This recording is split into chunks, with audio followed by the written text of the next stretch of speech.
Basically جو ہے عدالت میں لکھا ہے، اور وہ یہ کہتے ہیں کہ اس کیس کو وہ واپس لینا چاہتے ہیں، لیکن یہ خبر جو ہے ابھی اس ٹائم موجود نہیں ہے۔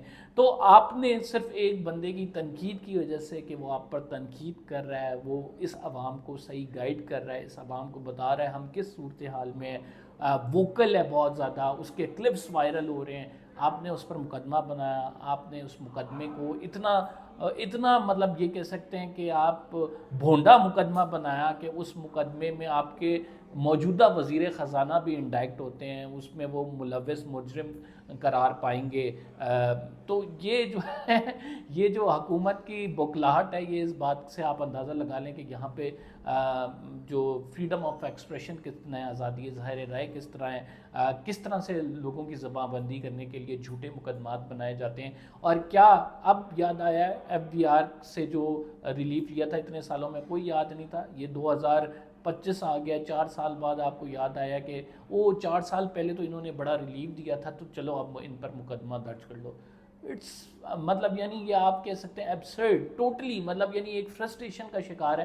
یہی دیکھ لیں آپ کہ مطیع اللہ جان صاحب کے خلاف جو مقدمہ بنایا گیا ہے، وہ صحافی جو کہ جسے سالوں ہو گئے صحافت کرتے ہوئے، اس پر ایک مقدمہ بنا دیے کرپشن کا، اس پر ایک مقدمہ بنا دیے منشیات فروشی کا، اس پر ایک مقدمہ بنا دیے جو سرے سے ہاتھ پیر ہی نہیں رکھتا، اور اس کی چارج فریم اس پر ہو رہا ہے، اس پر جو ہے میاں علی اشفاق صاحب کو مطیع اللہ جان صاحب نے انگیج کر لیا ہے۔ اور اسٹیٹ کونسل یہاں پہ اسٹیٹ وزیر جو ہیں وہ بیٹھے ہوئے ٹاک شوز میں کہتے ہوئے نظر آ رہے ہیں جی بڑا غلط ہے، ہم جانتے ہیں مطیع اللہ صاحب کی بڑی جو ہے ریپوٹیشن ہے، وہ بڑے زبردست جرنلسٹ ہیں، ان کے خلاف غلط مقدمہ بنایا گیا۔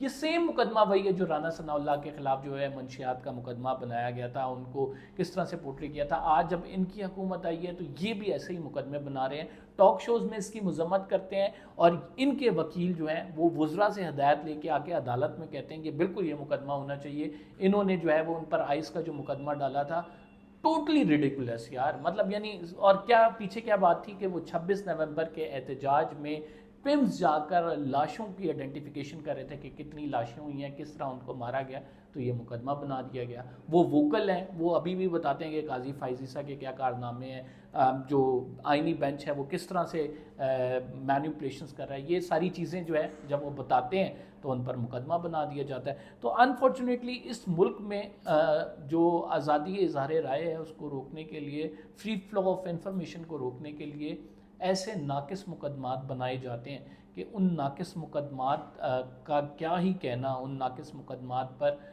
ہم اپنی قسمت پہ رو ہی سکتے ہیں کہ بڑا انفارچونیٹ ہے ہم ایسے معاشرے پہ رہ رہے ہیں۔ اور یہ سارا بار مسلم لیگ نون پر جاتا ہے کہ مسلم لیگ نون کس طرح سے یہ کر رہی ہے، اور یہ آنے والے دنوں میں مسلم لیگ نون کو ہانٹ کرتا رہے گا کہ کس طرح سے آپ کی حکومت میں صحافیوں پر مقدمے بنائے گئے، آزاد خیال لوگوں پر مقدمے بنائے گئے، اپنی رائے کا اظہار کھل کر کرنے والوں پر مقدمے بنائے گئے۔ Nobody will remember anyone except جو اس ٹائم پہ رول کر رہا ہو۔ شہباز شریف صاحب رول کر رہے ہیں، ان کی یہ حکومت ہے، اور مسلم لیگ نون آئندہ آنے والے دنوں میں اس پر ریگریٹ کرے گی، گلٹی کرے گی، معافیا مانگتی ہوئی نظر آئے گی۔ آپ میری یہ بات یاد رکھیں۔ بہرحال آپ کو اگلی خبر پہ لے کے چلتے ہیں۔ مولانا فضل الرحمان صاحب کیوں جو ہے وہ بڑے آپ یہ کہہ سکتے ہیں دھواں دار خطاب کر رہے ہیں۔ مولانا فضل الرحمان صاحب کی جانب سے کہا جا رہا ہے اسٹیبلشمنٹ کو کہ ہماری اسٹیبلشمنٹ دوسری جنگ پر اتر آئی ہے، ایک طرف انہوں نے انڈیا کو مات دی لیکن دوسری طرف انہوں نے افغانستان کا بارڈر کھول لیا، آپ کو راس نہیں ہے ہم، اور پھر وہ یہ بھی کہتے ہیں آپ کارگل بھول گئے ہیں، یہ خدا نے جو عزت دی ہوئی ہے اس کا خیال کریں، آپ کو پتہ نہیں ہے کہ مشرقی پاکستان میں کیا ہوا تھا، تو صحیح آڑے ہاتھوں لے رہے ہیں۔ اس کی وجوہات بڑی واضح ہیں۔ پھر وہ کہہ رہے ہیں کہ مذاکرات کرنے والے جو جنگ کرنے والے مذاکرات نہیں کرتے، اور جو مذاکرات کرتے ہیں وہ جنگ نہیں کرتے، یعنی وہ کہہ رہے ہیں کہ اس مذاکرات میں انوالومنٹ سیاسی قوتوں کی ہونی چاہیے۔ مولانا صاحب at this point in time, جب وہ آپ کو پتہ ہے کہ یہاں پہ خیبر پختونخوا میں جب آپ یہ ہو رہا تھا سہیل افریدی صاحب کا، تو وہ جوائنٹ اپوزیشن کے امیدوار بھی بنے ہوئے تھے، انہوں نے اپنا جو شخص ہے وہ اتارا میدان میں۔ پھر سہیل افریدی صاحب کا نوٹیفیکیشن جو ہے کالعدم کرانے کے لیے وہ انہوں نے عدالت سے بھی رجوع کیا۔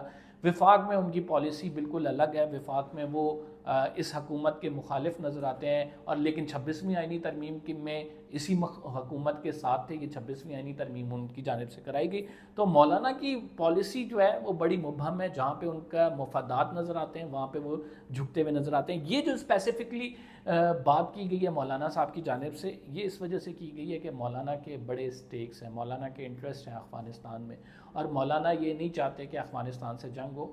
ایک فکری نظریاتی مرحلہ بھی ہے جس میں مولانا صاحب کی فکری ہم آہنگی بھی ہے. بہت سارے ظاہری بات ہے، پشتون بیلٹ جو ہے اور پھر افغانستان، ان کا آپس میں کلچرلی لنک بھی ہے، ریلیجیسلی بھی لنکڈ ہے، مکتبہ فکر بھی ایک ہے. لیکن اس کے ساتھ ساتھ مولانا صاحب کو سپورٹ بھی حاصل ہے، اور اسی وجہ سے مولانا صاحب یہ کہتے ہیں کہ وہ سپورٹ جو ہے ان کی ختم نہیں ہونی چاہیے. افغانستان پر جب بھی بات ہو، مولانا فضل الرحمان صاحب کی جو جماعت ہے وہ اسٹیبلشمنٹ پر تنقید کرتی ہے. اور آن کانٹریری ٹو دس، میں نے جنرل عاصم منیر صاحب کی بات کروں گا، مطلب یعنی جنرل عاصم منیر صاحب ویری کلیئر اباؤٹ دیٹ. میں آپ کو بتاؤں کہ جب جنرل باجوہ تھے، جنرل عاصم منیر صاحب اس ٹائم پہ کور کمانڈر کانفرنس میں آیات کے حوالے دیا کرتے تھے اور کہتے تھے یہ خوارج ہیں، ہم نے ان سے جنگ لڑنی ہے کیونکہ یہ ہمارے بچوں کو قتل کر رہے ہیں. اور ابھی بھی وہ آئے ہیں تو بڑی کلیئر ہیڈڈ ایک پالیسی ہے، اور اسی پالیسی کے تحت وہ چل رہے ہیں. وہ کہتے ہیں کہ انہوں نے ہمارا نمک کھایا ہے، یہ نمک حرامی کر رہے ہیں. انہوں نے جو ہے وہ طالبان جو ہے وہ ان کے کوئی مذاکرات کا حل نہیں ہے، کوئی گڈ طالبان کوئی بیڈ طالبان نہیں ہے، ہمیں ان کو ایلیمنیٹ کرنا ہوگا. تو اس پالیسی پہ چل رہے ہیں. تو دوسری سائڈ سے بھی بڑی کلیئرٹی ہے اس حوالے سے. تبھی ہم دیکھ رہے ہیں کہ یہ جو مذاکرات ہیں وہ فیل ہوئے، اب دوبارہ سے مذاکرات کی بات ہو رہی ہے. بہرحال اس کا کیا نکلے گا آگے، یہ آگے چل کے ہم آپ کو بتائیں گے. ایک اور چیز جنرل عاصم منیر صاحب کی جو ایکسٹینشن کے معاملے پر ہے، وہ دو نقطۂ نظر آئے ہیں. ایک تو ان کی جو 3 سال کی مدت ہے وہ 29 نومبر کو پوری ہو رہی ہے. ہر آرمی چیف کا ٹینیور جو ہے وہ 3 سال کا ہوتا تھا، لیکن پھر آپ کو پتہ ہے قانون سازی ہوئی، اور اس قانون سازی میں یہ لکھا گیا کہ یہ قانون سازی جو ہو رہی ہے اس میں آرمی تمام چیفز کی مدت جو ہے وہ 5 سال ہو جائے گی. اور اس قانون میں یہ بھی لکھا گیا کہ اس کا اطلاق ماضی سے ہوگا، جب سے یہ لا بنا ہوا ہے اس ٹائم سے ہوگا. یعنی جب سے عاصم منیر صاحب چیف بنے ہیں تو اب ماضی سے اطلاق کا مطلب یہ ہے کہ اب وہ 5 سال کریں گے. تو اور ان کی جو ہے 2025 نہیں 2027 تک ان کی جو ہے وہ ٹینیور ہوگا.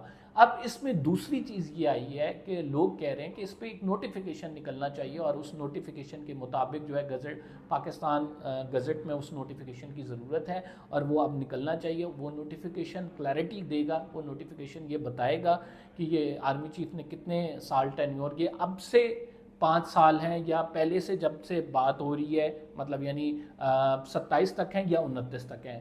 2 سال کی بات ہے، یعنی آگے 2 سال کی بات ہے. 27-25 ہے، ابھی 27 تک کی ہے، آگے 5 سال کی بات ہے، 29 تک کی بات ہے. تو اس پر بڑی ڈیبیٹ ہو رہی ہے، اور لوگ کہہ رہے ہیں کہ نوٹیفیکیشن نکلنا بڑا ضروری ہے. جبکہ دوسری سائڈ سے یہ نقطہ نظر آ رہا ہے، جیسے منیب فاروق صاحب نے آج ٹویٹ کیا کہ نوٹیفیکیشن کی کوئی ضرورت نہیں ہے. اور عاصم منیر صاحب نے جو کے حوالے سے جو قانون سازی ہوئی ہے وہ بڑی واضح ہے، اس میں کسی نوٹیفیکیشن کی ضرورت نہیں ہے. حکومت کے لوگ کبھی کچھ بیان دیتے ہیں، کبھی کچھ کہتے ہیں، کبھی کہتے ہیں ہاں جی نوٹیفیکیشن نکال دیں گے، کبھی وہ یہ کہتے ہیں کہ اس میں تو لا بڑا کلیئر ہے، نوٹیفیکیشن کی ضرورت نہیں ہے. بہرحال یہ معاملہ ابھی اٹکا ہوا ہے، دیکھتے ہیں اس معاملے کا. نومبر بڑا ہیپننگ والا مہینہ ہوتا ہے، جب بھی 3 سال بعد ہم دیکھتے ہیں ہر نومبر میں کچھ نہ کچھ ہو رہا ہوتا ہے. اللہ کرے پاکستان کے لیے بہتری ہو. فی الحال کے لیے اتنا ہی. یہ اندر کی خبریں تھیں تو آپ تک پہنچانی تھی. اگر آپ نے چینل کو سبسکرائب نہیں کیا تو سبسکرائب کر لیں، بیل کا آئیکن ضرور دبائیں. کمبر زیدی کو اجازت دیجیے. کوشش یہی ہوتی ہے کہ فیکچوئل چیزیں آپ تک پہنچائیں، اپنا انالیسس دیں. آپ سبسکرائب ضرور کیجیے گا. اللہ نے کے بعد